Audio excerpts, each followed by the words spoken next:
ഈ തെരഞ്ഞെടുപ്പിലെ കന്നി അംഗം നടത്തുന്ന അല്ലെങ്കിൽ ആദ്യമായി മത്സരത്തിന് ഇറങ്ങുന്ന സ്ഥാനാർത്ഥികളെ പറ്റി, രാഷ്ട്രീയ നേതാക്കളെ പറ്റിയുള്ള സെഗ്മെന്റിലേക്കാണ്. കാണാം മീനച്ചൂടിൽ കന്നിക്കാർ.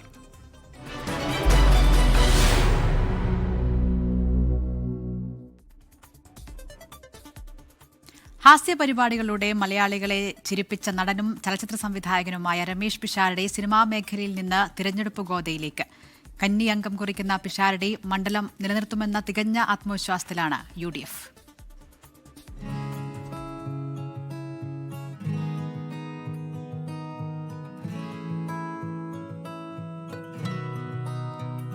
അബ്രപാളിയിലെ വെള്ളിത്തിളക്കത്തിൽ നിന്ന് രാഷ്ട്രീയ പോരാട്ടം നിറഞ്ഞ തിരഞ്ഞെടുപ്പ് അംഗക്കളത്തിലേക്ക് ചേക്കേറുകയാണ് രമേശ് പിഷാരടി. സ്കൂൾ, കോളേജ് തലങ്ങളിലും പിഷാരടി മത്സരച്ചൂട് അറിഞ്ഞിട്ടില്ല.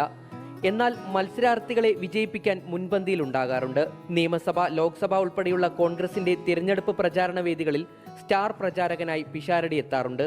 തിരഞ്ഞെടുപ്പ് പ്രചാരണ പ്രവർത്തനങ്ങൾക്ക് നേതൃത്വം നൽകിയതിന്റെ പരിചയ സമ്പത്തുണ്ടെന്ന് രമേശ് പിഷാരടി പറഞ്ഞു. ഇന്ത്യയുടെ ചരിത്രം പറയുമ്പോൾ നമ്മൾ പറയുന്ന എല്ലാ വലിയ ജനനേതാക്കളും മത്സരിച്ച ഒരു ചിഹ്നത്തിൽ മത്സരിക്കാൻ പറ്റുക എന്ന് പറയുന്നത് തന്നെ ഒരു വലിയ ഭാഗ്യമാണ്. അതിനുള്ള അവസരം കിട്ടിയതിൽ അതിയായ സന്തോഷമുണ്ട്. തീർച്ചയായിട്ടും അങ്ങനത്തെ ഒരു സംഘാടന തലങ്ങളിലും അല്ലെങ്കിൽ അഡ്മിനിസ്ട്രേറ്റീവ് ആയിട്ടുള്ള പരിപാടികളിലുമൊക്കെ നിൽക്കുന്നുണ്ട്.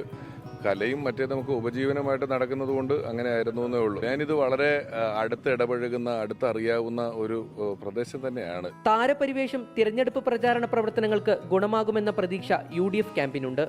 വൻ ഭൂരിപക്ഷത്തിൽ വിജയിച്ച് മണ്ഡലം നിലനിർത്താൻ കഴിയുമെന്ന ഉറച്ച ആത്മവിശ്വാസത്തിലാണ് രമേശ് പിഷാരടിയും. ഷാരിഖ് നവാസ്, 24, പാലക്കാട്. ലോകത്തെവിടെയായാലും ഏത് സമയത്തും 24 വാർത്തകളും ഓഗ്മെന്റഡ് റിയാലിറ്റി പാക്കേജുകളും എക്സ്പ്ലെയിനറുകളും വിശദമായി കാണാൻ ഞങ്ങളുടെ YouTube ചാനൽ നിങ്ങൾക്ക് സബ്സ്ക്രൈബ് ചെയ്യാം.